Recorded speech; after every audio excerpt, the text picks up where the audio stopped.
ये कहानी एक राजघराने की है जहाँ कई राज छिपे हुए होते हैं। जहाँ एक दिन इस महल की राजकुमारी मिशा सालों बाद अपने घर वापस आती हैं। जहाँ एक एक करके इस महल के छुपे हुए राज हमारे सामने आने लगते हैं।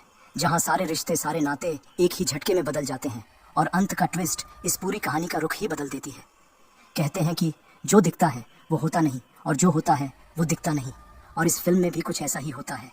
इस फिल्म के कुछ इंपॉर्टेंट पॉइंट्स मैं आपको बीच बीच में बताता रहूँगा, इसलिए इस एक्सप्लेनेशन को आप ध्यान से सुनिएगा। और अंत में मैं कुछ ऐसी बातों का खुलासा करूँगा जो शायद अभी तक किसी ने क्लियर नहीं किया होगा। और हाँ दोस्तों, जैसा कि आपको पता है, जिन्होंने हमें सब्सक्राइब कर लिया है उनके लिए ढेर सारा प्यार, और जिन्होंने अभी तक हमें सब्सक्राइब नहीं किया वे लोग जल्दी से हमें सब्सक्राइब कर लीजिए और चलिए हमारे साथ जहाँ डर का बसेरा है। तो चलिए दोस्तों, बिना देरी किए सीधे चलते हैं मूवी एक्सप्लेनेशन की तरफ।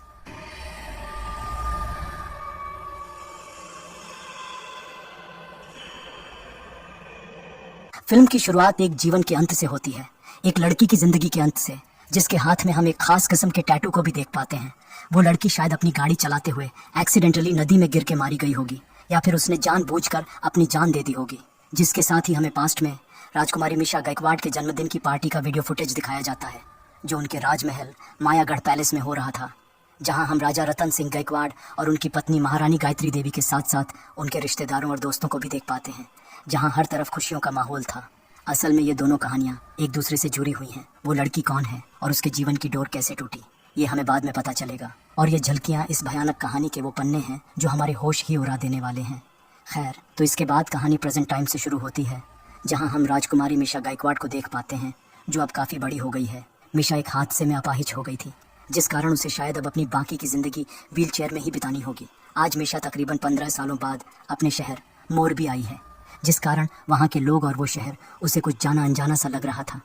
उसे लेने उनका ड्राइवर पदम सिंह आए हुए थे, जिन्हें मिशा पहचान जाती है और उन्हें काका कहकर पुकारती है। इतने सालों बाद भी राजकुमारी मिशा उन्हें नहीं भूली थी। ये जान पदम सिंह बहुत खुश होता है। पदम सिंह उसे बताता है कि छोटी रानी रुक्मिणी उनके स्वागत के लिए राजमहल में इंतजार कर रही है। छोटी रानी रुक्मिणी का नाम सुन मिशा चुप हो जाती है, लेकिन उसके चेहरे के भाव से हम समझ पाते हैं कि वो छोटी रानी को पसंद नहीं करती थी। लेकिन वो कुछ नहीं कहती और वे लोग मायागढ़ पैलेस की तरफ निकल जाते हैं, जहां सभी उसके स्वागत के लिए इंतजार कर रहे थे। यहाँ हमें इस राजघराने का वो खुला पन्ना दिखाया जाता है जो सभी को पता था। तो हुआ कुछ ऐसा था कि उनका परिवार बहुत खुशहाल परिवार था, लेकिन एक दिन राजा रतन सिंह गायकवाड़ के जीवन में रुक्मिणी उनकी दोस्त बनकर आई, जिनको हमने मिशा के बर्थडे पार्टी में भी देखा था। लेकिन कुछ वक्त बाद राजा रतन सिंह और रुक्मिणी एक दूसरे को पसंद करने लगे और उनका चोरी छुपे अफेयर शुरू हो गया। जो बात जब महारानी गायत्री देवी को पता चला तो उनमें इस बात को लेकर झगड़ा शुरू हो गया, और फिर एक दिन गायत्री देवी ने अपनी जान दे दी, जिसके बाद रतन सिंह ने रुक्मिणी से शादी कर ली। और इसी बात से मिशा रुक्मिणी से नफरत करने लगी थी और अपने पापा से नाराज थी कि जिस औरत की वजह से उसकी माँ ने अपनी जान दे दी, उसी औरत से उसके पापा ने शादी कर ली।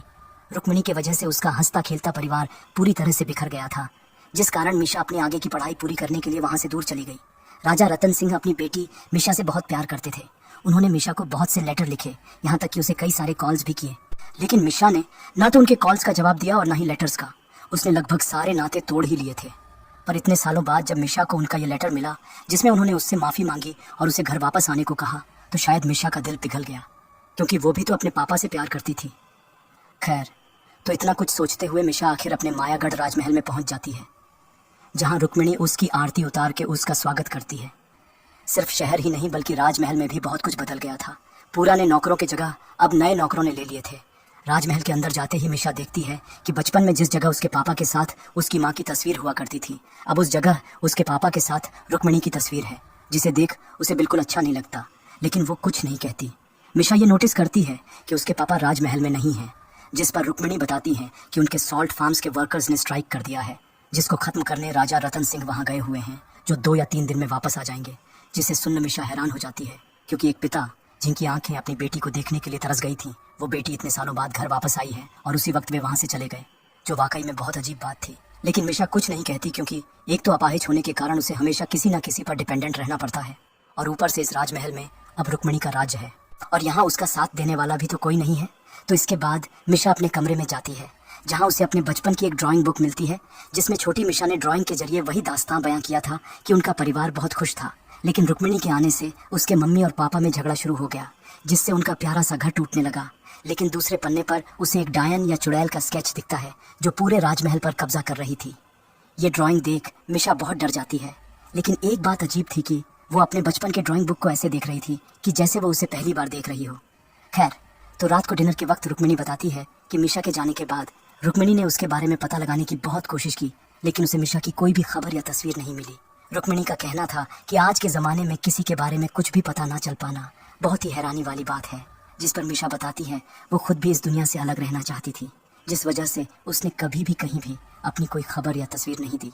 महल आने के बाद से मिशा अपने पापा, जिन्हें वो दाता बुलाती थी, उनके बारे में जानने और कांटेक्ट करने की कोशिश करती रहती है।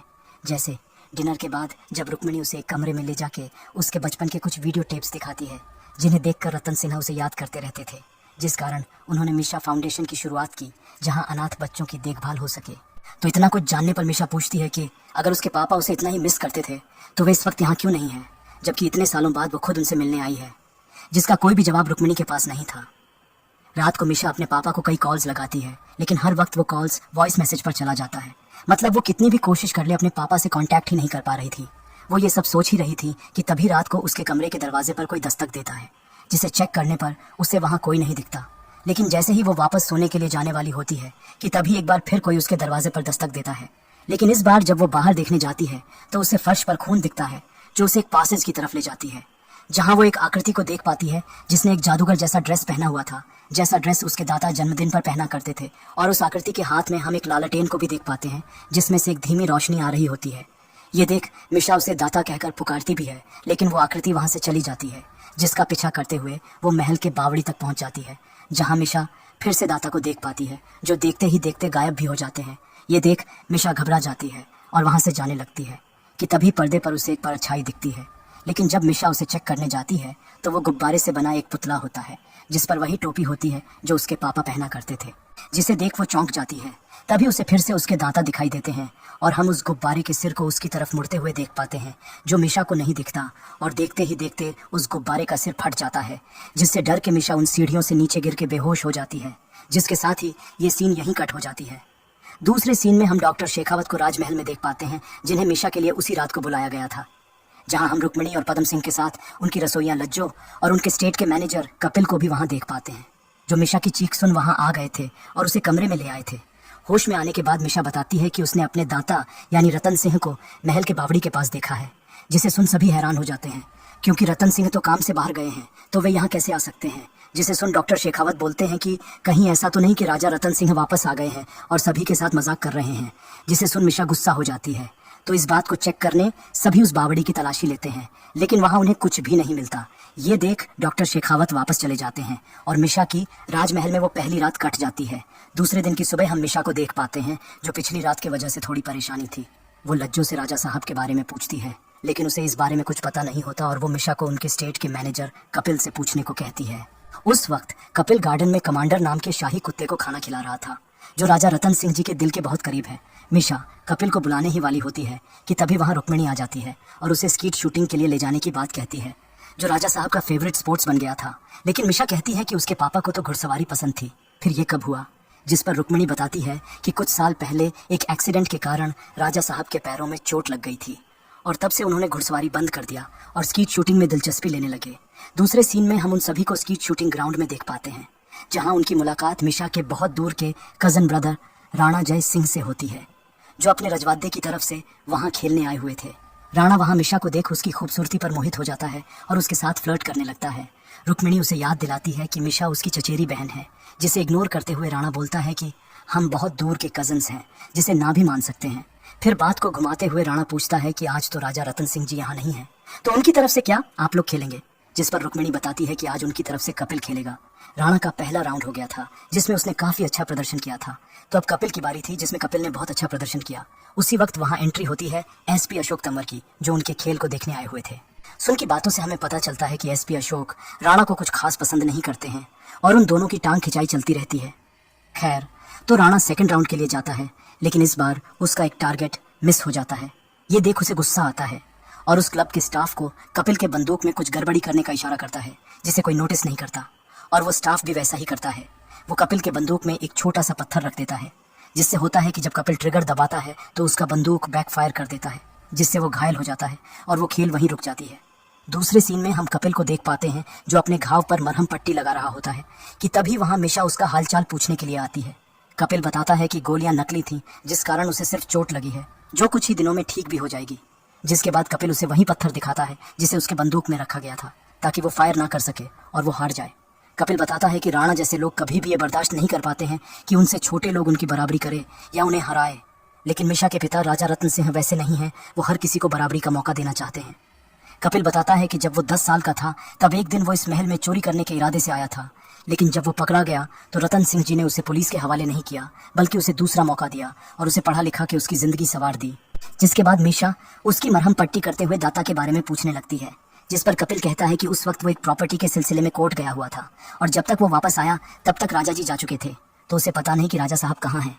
जिसे सुन मिशा कुछ नहीं कहती, लेकिन ये जरूर पूछती है कि राजा साहब और रुक्मिणी के बीच क्या सब कुछ ठीक था या नहीं। जिसे सुन कपिल एक पल के लिए चुप हो जाता है और बताता है कि उसे राजा साहब के निजी जिंदगी के बारे में कुछ नहीं पता, क्योंकि वो राजमहल के बाहर यहाँ रहता है और राजमहल के अंदर क्या हो रहा है उसे नहीं पता। जिसके साथ ही ये सीन यहीं कट हो जाती है। रात को अचानक महल में पियानो की एक मधुर धुन चारों तरफ गूंजने लगती है। जब मिशा उसे चेक करने पियानो रूम में जाती है तो वहाँ कोई नहीं होता, लेकिन फिर भी वो पियानो अपने आप बज रही होती है और वहाँ हम एक जलती हुई सिगार को भी देख पाते हैं, जिसे देख मिशा घबरा जाती है। लेकिन जैसे ही वो उस पियानो के पास जाती है तो वो बंद हो जाती है। ये सब देख मिशा समझने की कोशिश ही कर रही थी कि तभी दूसरे कमरे में प्रोजेक्टर चालू हो जाता है, जिसमें हम राजा रतन सिंह को उसी पियानो को बजाते हुए देख पाते हैं, जो वही धुन बजा रहे होते हैं। जिसे देख मिशा इमोशनल हो जाती है। म्यूजिक के खत्म होने के बाद वीडियो में राजा जी अपना हाथ बढ़ाते हैं, जिसे देख मिशा भी अपना हाथ उनकी तरफ बढ़ाती है।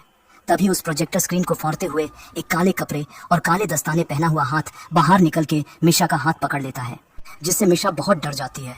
और वो रात मिशा महल के सभी लोगों को उसके साथ जगा कर रखती है, जिसके साथ ही ये सीन यहीं कट हो जाती है। दूसरे दिन की सुबह हम एसपी अशोक तंवर को महल में देख पाते हैं, जिन्हें मिशा अब तक उसके साथ हुई सभी घटनाएं बताती है। जिसे सुन अशोक बताता है कि उनकी टीम ने पूरे राजमहल की तलाशी ली है और उन्हें यहाँ कुछ भी सस्पिशियस नहीं मिला। और हम मिशा के पीछे उस प्रोजेक्टर स्क्रीन को देख पाते हैं, जो अब एकदम ठीक ठाक थी, जिसको पिछली रात वो हाथ फाड़ते हुए बाहर आया था। मिशा बताती है कि उसके पापा के साथ कुछ ना कुछ जरूर हुआ है, नहीं तो ऐसा कैसे हो सकता है कि उसके आए हुए 2 दिन हो गए हैं और अब तक ना तो उसके पापा वापस आए और ना ही उनसे कोई भी या किसी भी तरह का कांटेक्ट हो पाया है। उसके ख्याल से वे मिसिंग हैं, जिस पर अशोक का कहना था कि अगर वे मिसिंग हैं तो वो मिशा को कैसे दिखे, और अगर दिखे तो मिसिंग कैसे हुए, क्योंकि अशोक के मुताबिक राजा साहब ऐसा अक्सर करते हैं कि अपना फ़ोन बंद कर देते हैं और किसी से कांटेक्ट नहीं करते, और जब उन्हें खोजा जाता है तो पता चलता है कि वो अपने किसी सहेली के साथ हैं। अशोक ने इतना कहा ही था कि तभी रुक्मिणी उसे टोकते हुए कहती है कि अशोक आगे कुछ मत कहो। जिसे सुन मिशा चौंक जाती है, क्योंकि कोई भी इंसान किसी को उसके पहले नाम से तब पुकारता है जब दोनों एक दूसरे को बहुत पहले से जानते हों या दोस्त हों। अब तक मिशा ने अपना आपा लगभग खो ही दिया था, लेकिन फिर भी वो खुद को संभालती है। उनकी बातों को इग्नोर करके मिशा एसपी अशोक को उसके दाता यानी राजा साहब की मिसिंग कंप्लेन लिखने को कहती है, जिसके लिए अशोक राजी तो हो जाता है, लेकिन बताता है कि रिपोर्ट लिखने के लिए मिशा को पुलिस स्टेशन आना होगा। और ये सीन यहीं कट हो जाती है। दूसरे सीन में हम मिशा और रुक्मिणी को देख पाते हैं, जो पुलिस स्टेशन से राजा साहब की मिसिंग रिपोर्ट लिखाकर वापस आ रहे थे। मिशा अपने पापा को लेकर बहुत परेशान थी, जिसे देख रुक्मिणी उसे मंदिर ले जाती है ताकि उसे थोड़ा अच्छा लगे। रुक्मिणी का कहना था कि वो और राजा साहब हर हफ्ते इस मंदिर में माथा टेकने आते हैं। ये कहकर रुक्मिणी मंदिर के अंदर चली जाती है। मिशा गाड़ी में बैठकर कुछ सोच ही रही थी कि तभी उसे वही धुन सुनाई देती है जो उसकी माँ गुनगुनाती थी, जिसे सुन वो चौंक जाती है और उस आवाज़ की तरफ चली जाती है, जहाँ हम एक अंधी तांत्रिक औरत को देख पाते हैं। और जब मिशा उसके पास जाती है तो पलक झपकते ही वो औरत उसके पास आ जाती है और उसके सिर पर अपना हाथ रखकर बोलने लगती है कि तेरे पापा का जीवन खत्म हो गया है और वो दूसरी दुनिया से उसको पुकार रहे हैं, वो अपने मिश्री को पुकार रहे हैं। ये सुन और देख मिशा के तो जैसे होश ही उड़ जाते हैं, क्योंकि इस नाम से सिर्फ उसके पापा ही उसे बुलाते थे, जिसके बारे में बहुत ही कम लोगों को पता थी। तभी वहाँ रुक्मिणी आ जाती है और मिशा को उस औरत से छुड़ा कर ले जाती है। महल वापस आके मिशा पेपर्स पर अजीब किस्म के सर्कल्स ड्रॉ करने लगती है और हम उन पेपर्स को उसके कमरे में बिखरे पड़े हुए देख पाते हैं। थोड़ी देर में कपिल उसे मंदिर का प्रसाद देने आता है और कमरे में चारों तरफ उन पेपर्स को देख घबरा जाता है। मिशा उसे मंदिर की सारी बात बताती है और उसे उस अंधी औरत को महल में लाने को बोलती है, क्योंकि मिशा को लग रहा था कि उस औरत को कुछ ना कुछ तो जरूर पता है और अब वही उसकी मदद कर सकती है। कपिल को पता था कि अगर छोटी रानी को पता चला तो वो गुस्सा करेंगी, लेकिन फिर भी वो मिशा की मदद करने उस औरत को ले आता है। वो औरत राजा रतन सिंह को बुलाने लगती है और मिशा को भी उन्हें बुलाने को बोलती है, लेकिन जब उन्हें बुलाने पर भी कुछ नहीं हुआ तो वो औरत उस ड्राइंग बुक को लाने को बोलती है, जिसे कपिल ले आता है। उस ड्राइंग बुक की बात सुन मिशा चौंक जाती है, क्योंकि इसके बारे में सिर्फ राजा रतन सिंह, रुक्मिणी, कपिल और उसको ही पता था। जिसके बाद वो औरत मिशा को उसके पापा से अपना सवाल पूछने को कहती है, जिसे सुन मिशा भावुक हो जाती है और उनसे पूछने लगती है कि वो कहाँ हैं और उनके साथ क्या हुआ। उसने इतना कहा ही था कि तभी वो औरत तड़पने लगती है और अचानक उसके पास आ जाती है और एक अलग ही आवाज़ में बोलने लगती है, जिसे देख मिशा को समझ में आ जाता है कि उस औरत के अंदर उसके पापा की आत्मा आ गई है। वो औरत मिशा को यहाँ से भाग जाने को कहती रहती है, जिसे सुन मिशा के तो जैसे होश ही उड़ जाते हैं। लेकिन इससे पहले कि मिशा कुछ और पूछ या बोल पाती, तभी उस कमरे में रुक्मिणी आ जाती है। लेकिन रुक्मिणी के आते ही वो औरत बेहोश होकर गिर जाती है और मिशा की बात अधूरी रह जाती है। उस औरत को महल के अंदर देख रुक्मिणी गुस्सा करने लगती है और जब उसे पता चलता है कि इस औरत को कपिल यहाँ लेकर आया है तो उसे भला बुरा कहने लगती है और उस औरत को इसी वक्त महल से बाहर निकालने को कहती है।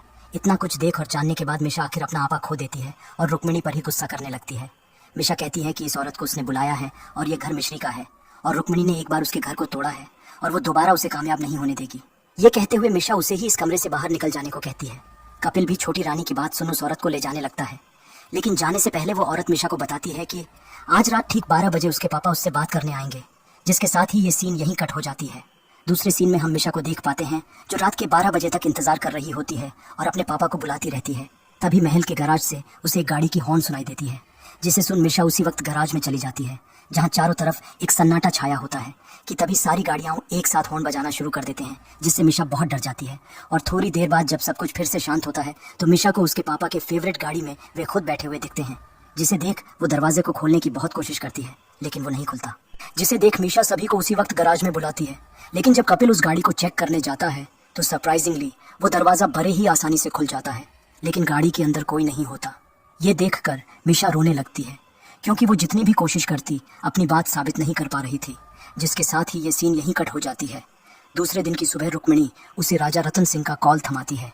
वो व्यक्ति उसे मिश्री कहकर बुलाता है और बेटा बेटा कहकर बातें करने लगता है और इस वक्त उसके पास न होने के कारण माफ़ी भी मांगता है।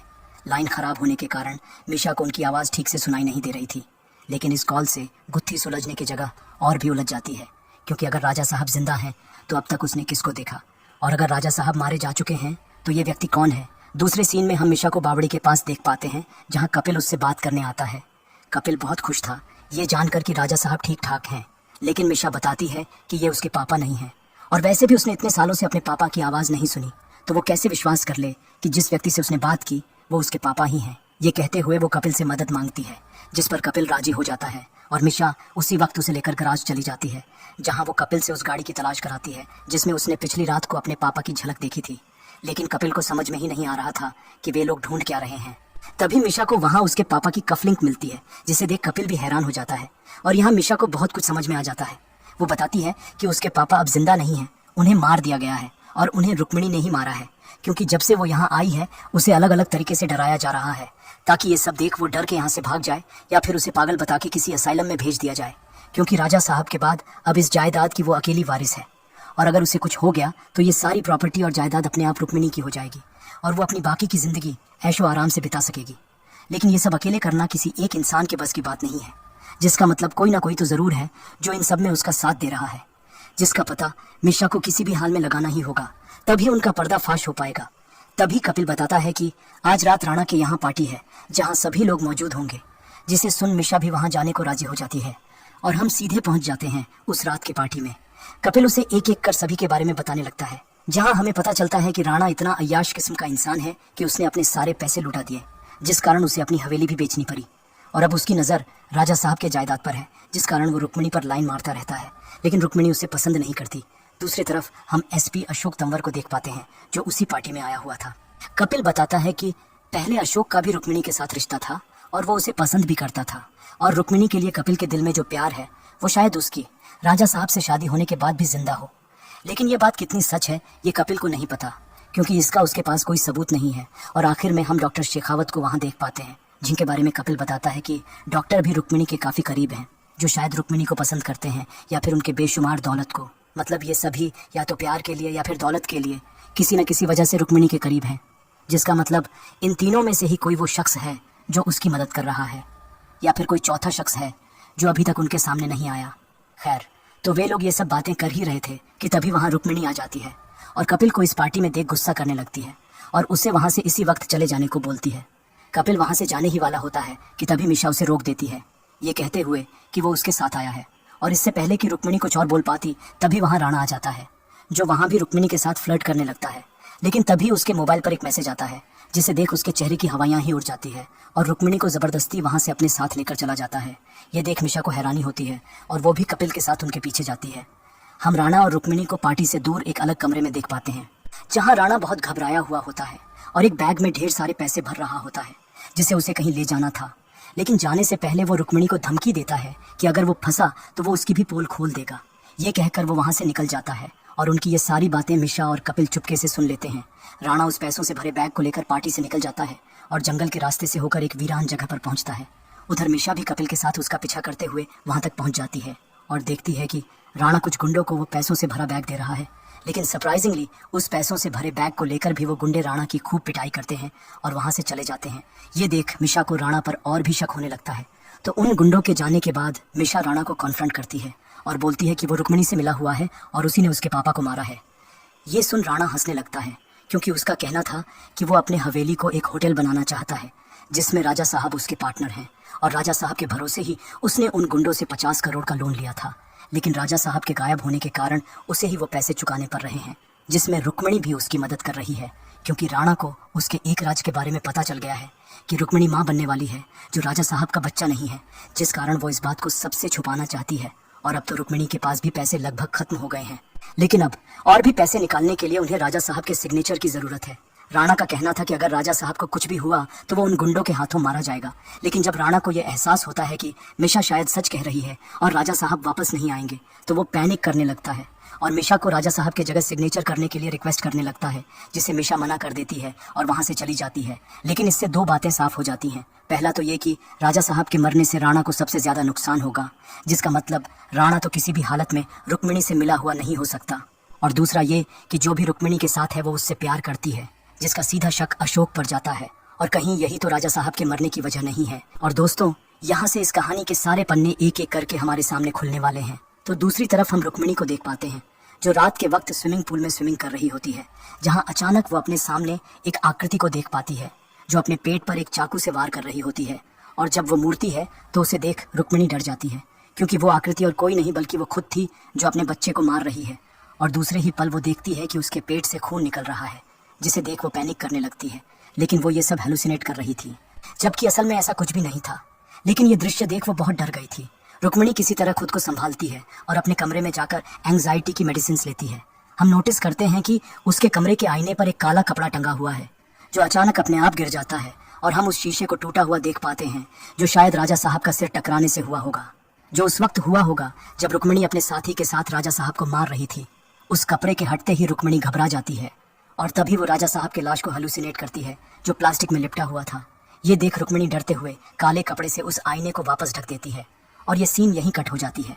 दूसरी तरफ हम राणा को देख पाते हैं जो नशे में टल्ली हुआ पड़ा था। तभी उसे एक कॉल आता है और वो अपनी गाड़ी से कहीं जाने लगता है कि तभी पीछे से कोई एक रस्सी से उसका गला चोक करने लगता है, जिससे किसी तरह खुद को छुड़वा कर वहां से भागता है। लेकिन उस आदमी से बच नहीं पाता और आखिरकार पकड़ा जाता है और वो आदमी उसे बेरहमी से मार डालता है। दूसरे दिन के सुबह हम मिशा को रुक्मिणी के कमरे में देख पाते हैं जो उसके बच्चे के लिए उसे कन्फ्रंट करने लगती है। एक तो रुक्मिणी अपने बच्चे और पिछली रात के हुई इंसिडेंट से परेशान थी और ऊपर से मिशा से बच्चे की बात सुन वो और भी परेशान हो जाती है और उसे यहाँ से चले जाने को कहती है, जिससे रुक्मिणी का शायद ये मतलब था कि मिशा को यहाँ खतरा है और उसकी भलाई इसी में है कि वो यहाँ से दूर चली जाए। लेकिन ये घर मिशा और उसके परिवार का है और रुक्मिणी को तो वो अपने परिवार का हिस्सा ही नहीं मानती, तो उसके मुताबिक रुक्मिणी को यहाँ से जाना है, उसे नहीं। वे लोग ये सब बातें कर ही रहे थे कि तभी रुक्मिणी को अशोक से पता चलता है कि पिछली रात को किसी ने राणा को मार दिया है, जिससे सुन सभी चौंक जाते हैं और रुक्मिणी उसी वक्त कपिल के साथ अशोक से मिलने चली जाती है। मिशा के लिए सब कुछ बहुत पेचीदा होता चला जा रहा था, लेकिन उसे सबसे पहले यह पता करना था कि उसके पापा आखिर हैं कहाँ। तो इसके लिए वो कमांडर की हेल्प लेती है और उसे अपने पापा की वो कफलिंग सूंघाती है और कमांडर उन्हें सीधे गराज के उसी गाड़ी तक लेकर जाता है जहाँ से मिशा को वो कफलिंग मिला था, जहाँ से वो उन्हें महल के बावड़ी तक लेकर जाता है और भौंकने लगता है, जिसे देख मिशा समझ जाती है कि हो ना हो राजा साहब की लाश इसी बावड़ी में है। ये जान वो पदम सिंह को बावड़ी के अंदर देखने को बोलती है। पदम सिंह का कहना था कि ये बावड़ी तो बरसों से बंद पड़ा है और कोई भी यहाँ आता जाता नहीं, लेकिन राजकुमारी के कहने पर वो बावड़ी के अंदर चला जाता है और मिशा उसी वक्त कपिल को कॉल लगाती है जो रुक्मिणी को लेकर अशोक से मिलने जा रहा होता है। मिशा बताती है कि उन्हें राजा साहब की लाश का पता चल गया है और उसे वापस आने को कहती है, जिसे सुन कपिल तो अंदर तक हिल जाता है। वैसे पदम सिंह ने ठीक ही कहा था कि यहाँ कोई आता जाता नहीं, जिस कारण कातिलों के लिए राजा साहब की लाश को छुपाने के लिए इससे अच्छी जगह और कहाँ मिलेगी। और होता भी ऐसा ही है, उन्हें राजा साहब की लाश मिल जाती है, जिसे देख मिशा के तो जैसे होश ही उड़ जाते हैं। तभी हम उसी काले दस्ताने पहने हुए हाथ को देख पाते हैं, जो देखते ही देखते मिशा पर हमला करके उसे बेहोश कर देता है। और ये सीन यहीं कट हो जाती है। दूसरे सीन में हम मिशा को उसके पापा के फेवरेट कार के अंदर देख पाते हैं, जो होश में आने के बाद देखती है कि किसी ने पदम सिंह को मार दिया है। और जब वो पीछे देखती है तो उसके पैरों तले से जमीन ही खिसक जाती है। वहाँ और कोई नहीं बल्कि कपिल होता है। और दोस्तों, यहाँ हमें पता चलता है कि रुक्मिणी का वो साथी और कोई नहीं बल्कि कपिल ही था। और अब तक जो कुछ भी हुआ और हमने देखा वो सब कपिल का ही किया कराया था। वो कपिल ही था जो राजा साहब का ड्रेस पहनकर अभी तक मिशा को डरा रहा था। और उसी ने एक एक्ट्रेस को हायर करके उससे एक अंधे तांत्रिक का एक्टिंग करवाया ताकि मिशा इन सब से डर के वहाँ से भाग जाए। और जब इन सब से भी बात नहीं बनी तो उसने अपना आखिरी दांव खेला।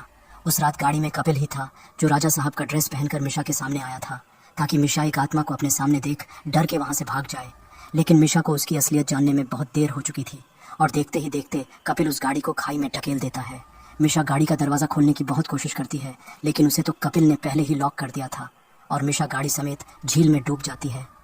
तो क्या इसका मतलब फिल्म की शुरुआत में जिस लड़की के हाथ को हमने देखा था वो क्या मिशा की ही थी? और क्या इसका मतलब अच्छाई पर बुराई की जीत हो गई? ये हमें बहुत जल्द पता चलेगा। खैर, तो रुक्मिणी को जब पता चलता है कि कपिल ने मिशा और पदम सिंह को मार दिया है तो वो उस भयानक रात को याद करती है जब एक धोखे ने भरोसे को हरा दिया था। और यहाँ हमें इस कहानी के उस भयानक पन्ने के बारे में पता चलता है जिसके वजह से ये पूरी कहानी शुरू हुई थी। तो हुआ कुछ ऐसा था कि रुक्मिणी और कपिल का अफेयर चोरी छुपे चल रहा था, जिसकी भनक राजा रतन सिंह को लग गई थी। और उस रात वे उन दोनों को रंगे हाथों पकड़ ली थे। रुक्मिणी को कपिल के साथ उस हालत में देख राजा साहब बौखला गए और अपना आपा खो के रुक्मिणी को जान से मारने की कोशिश करने लगे। ये देख कपिल रुक्मिणी को बचाने के लिए राजा साहब को धक्का दिया, जिससे राजा साहब का सिर उस आईने से टकराकर घायल हो गया। और यही टूटा हुआ शीशा हमने देखा था। और देखते ही देखते राजा साहब और कपिल में लड़ाई शुरू हो गई और कपिल ने उन्हें बेरहमी से मार दिया, जिसके बाद वे दोनों उनकी लाश को एक प्लास्टिक से लपेट दिया और एक पत्थर के साथ बांधकर उस बावड़ी में फेंक दिया। जिसके बाद कहानी प्रेजेंट टाइम में वापस आती है। ये सब याद कर रुक्मिणी सहम जाती है। राजा साहब के बाद उन्हें मिशा और पदम सिंह को भी मारना पड़ा। वो ये समझ गई थी कि एक खून को छुपाने के लिए अब उन्हें कई और खून करने होंगे, लेकिन वो कोई खूनी नहीं थी, जिस कारण वो ये सब और बर्दाश्त नहीं कर पा रही थी। ये सब सोच वो अपनी जान देने की कोशिश करती है, लेकिन अहम मौके पर कपिल आके उसे रोक देता है। कपिल उसे उनके होने वाले बच्चे का वास्ता देते हुए बोलता है कि उसने इतना कुछ सिर्फ उसके लिए किया ताकि वे दोनों अपनी बाकी की जिंदगी राजा साहब के दौलत पर आराम से बिता सकें। और इतना कुछ होने के बाद अब उनके लिए पीछे हटना मुमकिन नहीं। जिसे सुन रुक्मिणी आखिर मान जाती है। तभी उसे वहाँ राजा साहब की लाश दिखाई देती है, जिसे देख वो बहुत डर जाती है। जिसके साथ ही ये सीन यहीं कट हो जाती है। दूसरे दिन की सुबह हम एसपी अशोक तंवर को राजमहल में देख पाते हैं, जो मिशा के मिसिंग केस के सिलसिले में उनसे पूछताछ करने आए थे। रुक्मिणी का कहना था कि मिशा वापस मुंबई जाना चाहती थी, जिस कारण पिछली रात को ही मिशा पदम सिंह को लेकर स्टेशन की तरफ चली गई। लेकिन जब सवेरे तक भी पदम सिंह गाड़ी लेकर वापस नहीं आया तो उनके बारे में पता करने के उसने कपिल को स्टेशन भेजा, जहाँ से उन्हें पता चला कि वे लोग तो स्टेशन पहुंचे ही नहीं थे। उन दोनों ने कहानी तो जबरदस्त बनाई थी, लेकिन एक गलती कर दी। जब अशोक ने पूछा कि मिशा कितने बजे निकली थी तो रुक्मिणी उसे 11 बजे का टाइम बताती है, लेकिन अशोक बोलता है कि स्टेशन से आखिरी ट्रेन तो 11:30 बजे निकलती है और राजमहल से स्टेशन तक जाने में तकरीबन 2 घंटे लगते हैं। जिसे सुन कपिल तुरंत ही उसे 9 बजे का टाइम बताता है, जिससे अशोक को उन पर शक होने लगता है, लेकिन कुछ नहीं कहता। छानबीन के दौरान पुलिस को वो गाड़ी मिल जाती है जिसमें सिर्फ पदम सिंह की लाश होती है और मिशा का कोई अता पता नहीं होता। दूसरी तरफ रुक्मिणी से मिले डॉक्टर शेखावत राजमहल में आते हैं। डॉक्टर उसे एक शॉकिंग बात बताते हैं कि वे मुंबई गए थे, जहां से उन्हें पता चला कि 1 हफ्ते पहले ही राजकुमारी मिशा ने आत्महत्या कर ली थी। जिसे सुन रुक्मिणी के तो होश ही उड़ जाते हैं, क्योंकि अगर मिशा पहले ही मर चुकी है तो इतने दिनों से कौन उनके साथ मिशा बनकर रह रही थी। तभी वो अपने सामने मिशा को व्हील चेयर पर देख पाती है और यहाँ कहानी का वो ट्विस्ट सबके सामने आता है, जो रुक्मिणी के साथ साथ सभी के होश उड़ाने वाले थे। वो बताती है कि वो मिशा नहीं बल्कि फातिमा है, मिशा के बचपन की दोस्त। असल में मिशा और फातिमा बचपन में एक साथ बढ़े, जहाँ मिशा ने उनकी दोस्ती के लिए उसे हैरी पॉटर का मैजिक वॉन्ड दिया था। और जब वे दोनों बड़े हुए तो फातिमा मुंबई जाके नर्स बन गई। लेकिन एक दिन जब किसी एक्सीडेंट के कारण मिशा उसी के हॉस्पिटल में एडमिट हुई तो उसे सारी बात पता चली। अपने परिवार को यूं टूटा हुआ देख वो अंदर से टूट गई थी। ये देख और जान फातिमा अपनी सहेली की देखभाल करने लगी, जिससे मिशा धीरे धीरे ठीक होने लगी। उसने मिशा को समझाया और वो अपने पापा से बात करने को राजी हो गई। उस दिन राजा साहब उससे मिलने मुंबई आने वाले थे, लेकिन उसके पिछली रात को ही रुक्मिणी और कपिल ने उन्हें मार दिया, जिस कारण राजा साहब वहाँ नहीं आ पाए। मिशा ने उन्हें बहुत से कॉल किए, लेकिन उनका कोई भी जवाब नहीं आया, जिसे देख वो अंदर से बिखर गई। उसे लगा कि उससे कोई प्यार नहीं करता और आखिर में अपनी जान दे दी। लेकिन जब उन्हें राजा साहब की चिट्ठी मिली तो वो समझ गए कि कुछ गड़बड़ है, क्योंकि चिट्ठी में मिशा को राजमहल आने के लिए बोला गया था, जबकि राजा साहब खुद आने वाले थे, जिसका जिक्र तक लेटर में नहीं था। तो फातिमा और डॉक्टर शेखावत ने मिलकर एक प्लान बनाया और फातिमा मिशा बनकर यहाँ चली आई। सारी बात सुन रुक्मिणी रोने लगती है और फातिमा से अपने की माफी मांगने लगती है, लेकिन उसका गुनाह माफी के काबिल नहीं था। तभी हम वहाँ कपिल को देख पाते हैं जो छुप के उनकी सारी बातें सुन रहा था। ये सब जान वो बौखला जाता है और उन पर हमला कर देता है, जिससे डॉक्टर शेखावत बेहोश हो जाते हैं। कपिल की आंखों में खून सवार देख फातिमा वहाँ से भाग जाती है। कपिल भी उसे खत्म करने के लिए उसके पीछे जाता है। फातिमा महल के स्विमिंग पूल के पास जाके छुप जाती है, लेकिन कपिल उसे पकड़ लेता है। वो फातिमा को मारने ही वाला होता है कि तभी वहाँ रुक्मिणी आती है और बंदूक से उस पर फायर कर देती है, जिससे कपिल घायल हो जाता है। इस जायदाद के लिए अभी तक 3 जाने जा चुकी थी, असली मिशा की, राजा साहब की और पदम सिंह की। रुक्मिणी अब इस मौत के सिलसिले को यहीं रोकना चाहती थी, जो कि कपिल के मौत से ही रुक सकती थी, लेकिन वो भी तो कपिल से प्यार करती थी, जिस कारण वो उसे मार नहीं पाई। ये देख कपिल उससे बंदूक छीनने की कोशिश करता है, जिससे बंदूक एक बार और फायर होती है, लेकिन इस बार गोली रुक्मिणी को लग जाती है और वो मारी जाती है। अपने प्यार को अपने ही हाथों मरते हुए देख कपिल रोने लगता है और तब तक फातिमा भी वहाँ से भागकर गैराज में चली जाती है, जहाँ गाड़ियों के साथ साथ बंदूकें भी रखी हुई थीं। तभी वहाँ कपिल आ जाता है, जिसे देख फातिमा उस पर बंदूक तान देती है और यहाँ कपिल रिवील करता है कि वो ये सब 2 कारणों की वजह से कर रहा है। एक तो है रुक्मिणी, जिससे वो प्यार करता है, जिसके साथ वो अपनी सारी जिंदगी बिताना चाहता था, और दूसरा है राजा साहब, जिनसे वो नफरत करता है, क्योंकि एक दिन उसने राजा साहब की एक कोट पहन ली थी, जिसे देख राजा साहब बहुत गुस्सा हुए और उसको सभी के सामने जलील किए और बहुत बुरा भला कहा, जिससे वो उनसे नफरत करने लगा और बदला लेने की ठान ली कि जिस दौलत पर उन्हें इतना घमंड है, एक दिन वो उस दौलत को उनसे छीन लेगा। और आखिर उसने वो कर दिया। ये सब कहते हुए वो फातिमा के पास आ जाता है और उससे बंदूक छीन कर उस पर फायर कर देता है, लेकिन वो बंदूक बैक फायर कर देती है और कपिल को ही गोली लग जाती है, क्योंकि इस बार वो गोली असली थी। मरने से पहले कपिल देखता है कि उस बंदूक में राजा साहब की वही कफलिंग फंसी हुई थी जो उन्हें गाड़ी से मिली थी, और यहाँ हमें पता चलता है कि फातिमा ने जानबूझकर उस कफलिंग को बंदूक में फंसा रखा था, क्योंकि कपिल से ही उसे पता चला था कि बंदूक में अगर कुछ फंसा दिया जाए तो बंदूक बैक फायर करती है, जिसके साथ ही एक शैतान का अंत हो जाता है। दूसरे सीन में हम अशोक को राजमहल में अपनी टीम के साथ देख पाते हैं, जो राजा साहब, रुक्मिणी और कपिल की लाशों को वहाँ से ले जा रहे थे, और तब तक डॉक्टर शेखावत को भी होश आ गया होता है। दौलत की लालच ने एक पूरे परिवार को ही खत्म कर दिया, लेकिन आखिर में वो दौलत किसी को नहीं मिली और ये सीन यहीं कट हो जाती है। दूसरे दिन की सुबह हम फातिमा को देख पाते हैं, जो उस राजमहल को और राजा साहब की दौलत को मीशा फाउंडेशन के लिए डोनेट करवा देती है, जो राजा साहब का सपना था, और वहाँ रहकर अनाथ मासूम बच्चों की परवरिश करने का फैसला करती है। दौलत और शोहरत किसको पसंद नहीं है, लेकिन वही दौलत आपके पास रहती है जिसे आपने मेहनत से हासिल किया हो, ना कि किसी से छीन के, जिसके साथ ही ये आखिरी सीन यहीं कट हो जाती है। तो आइए दोस्तों, अब हम इस मूवी के कुछ इंपॉर्टेंट पॉइंट्स पर डिस्कस करते हैं। पहला तो ये कि फातिमा एक नर्स थी, जिस कारण उसका उन सर्कल्स को ड्रॉ करना कुछ और नहीं, बल्कि वो एक तरह का थेरेपी है जो घबराहट, एंग्जाइटी और रेस्टलेसनेस को कम करने के लिए किया जाता है। इस फिल्म से हमने एक और सीख मिलती है कि जैसे एक झूठ को छुपाने के लिए इंसान को कई और झूठ बोलना पड़ता है, वैसे ही एक खून को छुपाने के लिए इंसान को कई और मासूमों की जान लेनी पड़ती है, और ये सिलसिला तब तक चलता रहता है जब तक कि ना वो खुद इसका शिकार हो जाए।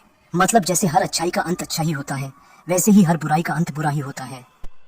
दोस्तों, अगर आपको ये एक्सप्लेनेशन अच्छी लगी हो तो इसे लाइक कर देना, और अभी तक सब्सक्राइब नहीं किए हो तो सब्सक्राइब भी कर देना। इसी के साथ ये मूवी यहीं समाप्त हो जाती है। तो चलिए मिलते हैं दूसरी मूवी एक्सप्लेनेशन में, जहाँ डर का बसेरा हो।